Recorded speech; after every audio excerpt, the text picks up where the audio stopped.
Kung maiksi lang attention span mo, panoorin mo na lang yung TikTok slideshow presentation ko ng board exam journey ko. Pero kung gusto niyo mas mahaba-haba, eto na yun. Magsisimula ang ating paglakbay papunta sa Iloilo. 10 days of in-house review with my friends. Anong board exam? I'm ready for a staycation. Here are my roommates. May ingay sila. Yung isa dito, kaaway ko pa ngayon. Hindi na kailangan siguro hulaan kung sino. Here's a summary of our days. Marami-raming tawanan, magre-review mula umaga hanggang gabi, hanggang sa bago kayo matulog. Yan ay kung nakakatulog pa kayo. The next day, ganun lang ulit. Review, chismis, tawa, kain, review, chismis, tawa, kain, review, chismis, tawa, kain, review, chismis, tawa, kain. Isama mo na din yung iyak. Umiyak kasi walang signal tsaka wifi. Hindi, madami yung umiiyak. Nagiging emotional lahat for some fucking reason. Additional activity mo pa yung magpasama ka sa banyo. Kasi takot kami lahat. Sure kaming may multo doon. May mga kumakatok sa dingding namin, mga alas 3 ng madaling araw. May mga nasisira na rosary. Pumapatay bigla ng mga ilaw. Mga ganun, saya. Hindi mo nagsasapak ng ugod ko ito. Noong kakabalan ko, ano nga party? Ano yun? Happy ko live. Ano yun? Sama. Bugat. Dahil hindi ko ma-accept ang fact na isa lang kador ang pagitan from me and my sanity. Kaya magkakasal ng bertahan, makita ko ng pinaka-traumatizing. Pag stress kayo, huwag niyong itulog. Mag-twerking lessons kayo habang tulog yung mga kasama niyo. Tapos kung tulog na silang lahat, saka ka mag-overthink. Baka may mga ibang elementong nakatingin sa'yo. And the cycle continues. Another day of review, another day of laughter and enjoyment.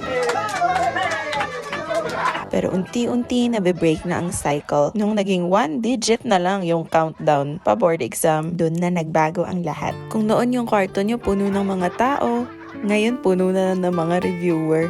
Yung dating malusog at masiglang bata, ngayon ayaw na makipag-usap sa kahit kanino. Kung dati kung saan-saan kwarto ka napapadpad, ngayon mas pipiliin mo na lang mag-isang umiiyak sa CR.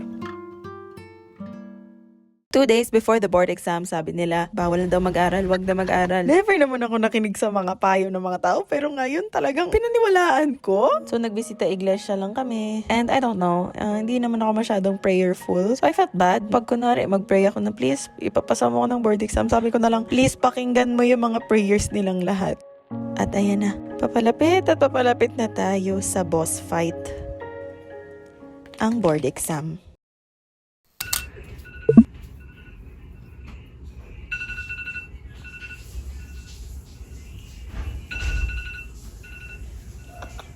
And I just say, kahit anong review mo, kahit ilang buwan, taon pa yan, you will never feel ready. Kaya kahit sa mismong araw ng board exam, feeling ko sumusugod lang ako sa gera na walang dalang baril. I was excited for the board exam, pero dahil lang gusto ko na talaga siya matapos. The experience was something else. It was fun, but no amount of money would make me do this ever again. Pero sa wakas, natapos din. We did. Di ko alam kung anong magic ang nilagay ko sa mga papel ko noon. But I just answered, I did my best, I left, and I never thought about it again. And as for my motto in life, as always, hard drinks muna bago ma-hard fact ng life.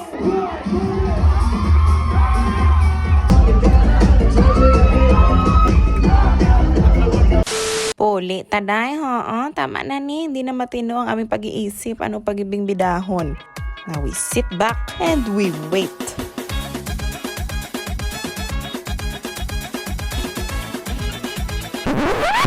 Hello, so nagpaplansya ako ngayon. Anong oras na ng gabi? Kasi may feeling lang ako na ngayon nalalabas yung board exam results. So anong connect? Alam mo, pag lumabas na yung results, mag-vlog ako niyan. So at least malang presentable ako, diba? Hindi ako sure kung kailan talaga siya lalabas. Kaya hindi ako nag-vlog kasi everyday kaming praning na, uy, baka mamaya na lumabas. Tapos na-anxious kami. Pag nasa labas kami, pag pinag-uusapan yung possible date ng release ng board exam result, tumatahimik kaming lahat. Nakakabaliw talaga yung paghintay season. Pero, Diyos ko dahil ilang araw na. As in, tapos na kami sa lahat ng stages. Lumagpas pa ako sa acceptance. As in, nasa bored face na ako. As in, B-O-R-E-D. Parang, tay, what's up? Bigay mo na kasi medyo wala na akong pake. Parang ilang araw na 92%. Tapos napakabagal pala ng 92%. And ngayon wala din akong basis. May feeling lang talaga ako. So, PRC, hala, te? Hindi na lang. Charot. Time check, 11:30 ng gabi. Unti-unti na naging wavy ang pinlansya ko buhok at wala pa rin results. 12:43, naubos na namin. 3 stars yung ready set ko. Wala pa din. PRC, let me cook. Bilisan nyo na para makapag-function na ako ulit.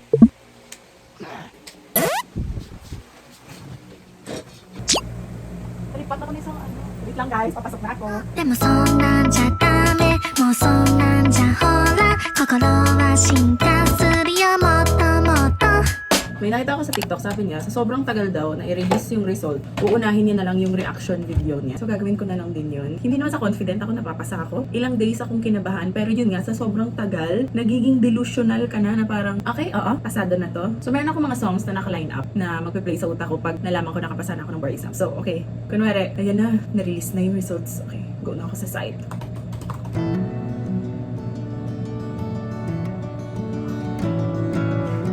Looks like we made it. Okay, mas gagalingan ko pa. Pangit pala ditong angle. Dapat pag nakatingin ako ng result, pag ganyan ako. Okay, i-make sure ko yan. Okay, so final.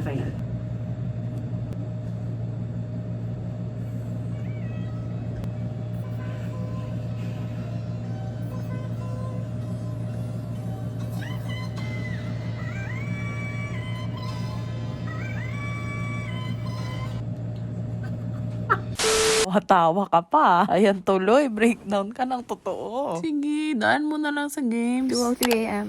Standby daw. We will keep you posted. Sabi nila December 1, so nagpa-alarm ako, wala pa din talaga. So in-accept ko na ay, wala na chance na to, baka next week na to. I am breaking out and breaking down. So sabi ko, imbis na magtulala lang ako ng ilang oras sa ilang araw, what if alalahanin ko na lang na may YouTube channel nga naman pala ako. So bumili ako ng mga damit. This is what I like to call my while waiting for the board exams overthinking clothing haul. Ang mga damit na to, perfect talaga sa mga days na dito ka lang sa bahay at ang goal mo lang sa araw-araw mo na buhay ay mag-overthink. So relaxing lang to na mga damit. It's from Lovito again. I love them and they love me. First, itong V-neck na oversized na white na long sleeve. Breezy lang siya. Ganyan ka open ang neck para hindi mo na feel na parang nasasakal ka na, nasa-stress ka na sa paghihintay. So relax ka lang, chill ka lang. And perfect for me kasi wala akong balak lumabas ng kwarto ko. So kahit 3 days ko pa tong suotin, okay lang. Walang problema. Ito gustong gusto ko. Hindi ko alam kung uso pa yung gantong style. Pero basta long sleeve na ang tawag dito, color black. Brown yan. Hindi, block, color block. Cream dito, tas brown. Ang angas, di ba ang tumbler? Tapos mag-converse ka na high top. But nice and stretchy. I think this is my new favorite pambahay. Nadumihan ko na siya pero hindi ko pa nilalagay sa labahan. Leave me alone! Uy, ito hindi ko alam ba't ko to binili. Kasi hindi naman ako nagaganto. Parang long sleeve pa din naman siya. Pero imbis na pa ganun. Tapos may ganyan. Taray, parang Koreana lang na may-ari ng coffee shop. Ganun. Pero nagandahan kasi ako sa kulay siguro, kaya ako siya binili. And flowy, perfect again. Kahit 2.5 days ko pa itong ulit-ulitin gamitin na walang laba-laba. Bumili ako ng pants. Maghihintay ka lang sa bahay mo, magpa-pants ka, yes. Minsan nagpa-pants ako kahit alam kong sa bahay lang ako the whole day para feeling ko productive ako. Matagal ko nang gawain talaga yan. Nasanay din ako matulog na naka-denim. Oo, kakaiba na din eh. So ito denim lang siya na mala cargo. Kasi mga pockets. Ipapa-alter ko pa to kasi medyo mahaba siya. Pero again, kung dito lang naman ako sa bahay, ba't ko pa ipapa-alter? At least kung mahaba to, yan ko na lang siya mag-drag sa floor para at the same time, nalilinisan ko na din yung sahig ko. Hindi ko na din pala nililinisan yung kwarto ko sa ilang days ko dito. It doesn't bother me. Eto, uso pa ba ang bomber? Hindi ko alam ba't bumili ako nito. Ang cute kasi. Ganyan lang siya, hindi siya super kapal. So kahit mag-Netflix lang ako dito, kung gusto ko mag-jacket ako. Wala kayong pakialam. Huy, ba't nice ang design niya? Hindi ko alam ba't bumalik ako sa mga gantong era. Ay, carry ko pa sa damit ko ngayon. Same color. I like it. Fresco. Ito pajama set. Hindi ko alam kung nasan na yung terno niya. Nagamit ko na, so siguro nilalaban na. Thank God! But this is cute. Kahit mag-mall pa ako na nakaganto, walang problema. Ang mall lang dito, hindi nalalabas talaga ako sa mga mall na mall. Dito lang sa mga 7-Eleven dito sa amin. Yan ang pinakalabas ko. But cute din, same style dun sa isa. And then, Diyos ko, kahit anong mangyari, kahit anong overthink ko, hindi pwedeng walang sleeveless. Ay, ambot na lang. Baka gusto ko maging tanod. Hindi ko alam ba't ko binili to. But again, it was cute. On the site. Pag ako talaga tuluyan na nanaloka sa paghintay ng results, ito ang susuotin ko habang naglilinis ng banyo. Ito again, wala kayong magagawa. Like I said, mahal ako ni Lovito. Mahal tayo ni Lovito. So you search Lovito Nisa, you will get discounts. Alam nyo na yan. Go to Shopee, search Lovito Nisa. And i-claim na lahat ng pwede nyo maklaim. So that's my haul for today. Tomorrow's another day again. Medyo matagal-tagal pa to. Okay lang na. Okay lang na, sir. Whatever it is, sir. Okay lang yan. What can you say? I don't even think about the result. I don't think your life is dependent on that. It's so nice. I'm not saying it's not important, but yeah, but I don't think your life is totally dependent on it. it's like, you know, yeah, it's good. It's good achievement. It's all right. It's very good, of course. But that's not the totality of your life. December pa na, wala pa rin. So, good morning. I will just live my life today. Stay ako stay dito sa bahay in case lang lumabas yung results anytime. I will not do that today.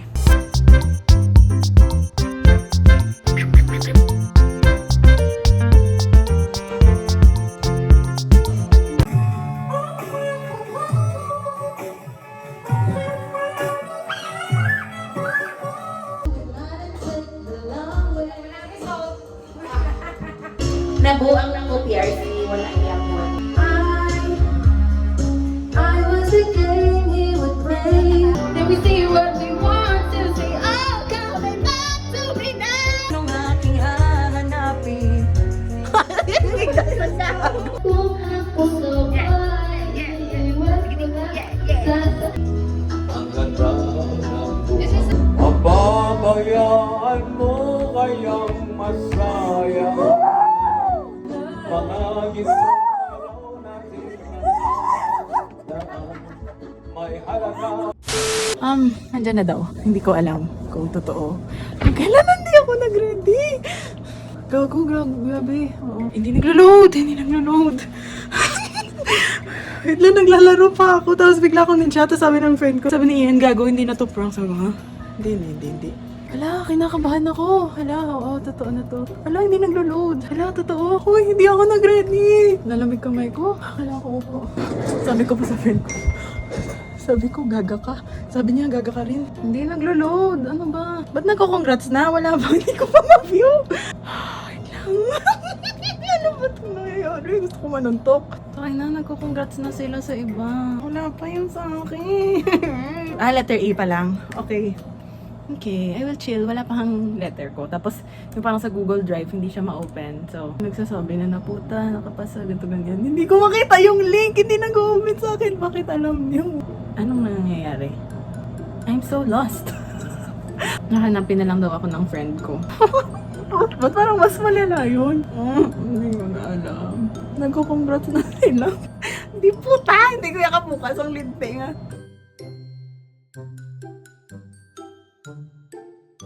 Gago, nakakot ako. Sabi ng friend ko, wala. Kasi sabi, tinagtatanong siya kung nakapasa daw ba ako. Tapos sabi niya, wala. How? Kagali, hindi naman ma-access ang link. Gaga. Ayan, nagsend ang friend ko ng screenshot ng...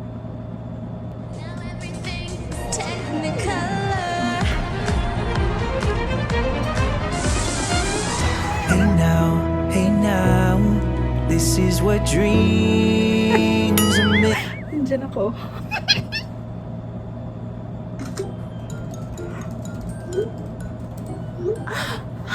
Kaibigan ko pa nag-send. Talagang... Char... No? Just me. And I kind of passed the board exam. Yeah, just now. Like, before you knock. Why is the dog crying? Before you knock. Maybe he was celebrating for me. He's been really? Hey, congrats. Thanks. Congrats. Where's mommy?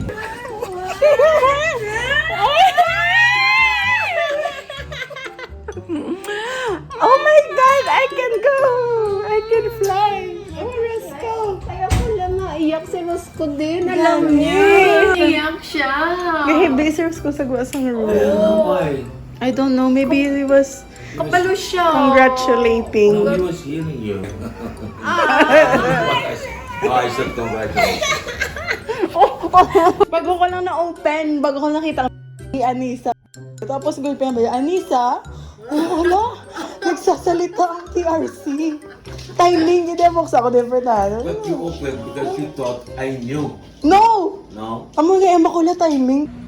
Speechless. As in, wala pang 1 second. Hindi ko pa na-process na nakapasa na ako. Kumakatok na yung tatay. Naglalaro ako. Tapos bigla ako sinabihan ni Ian na, Day, ito na. Lagi niya naman ako pinaprank sinisendan. So, hindi ako naniwala. Tapos, Natakot ako kasi sabi nila, hala, kahit ano, hindi talaga namin mahanap pangalan mo, itong mga new friends ko.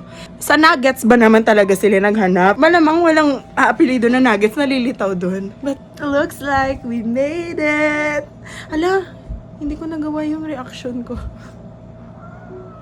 We did it. Si Lawrence tulog, Diyos ko, kasi di ba nasa Chicago din. So anong oras nun sa kanila ngayon? So late na siya, nakaalam. Ngayon daw iinom. Oo.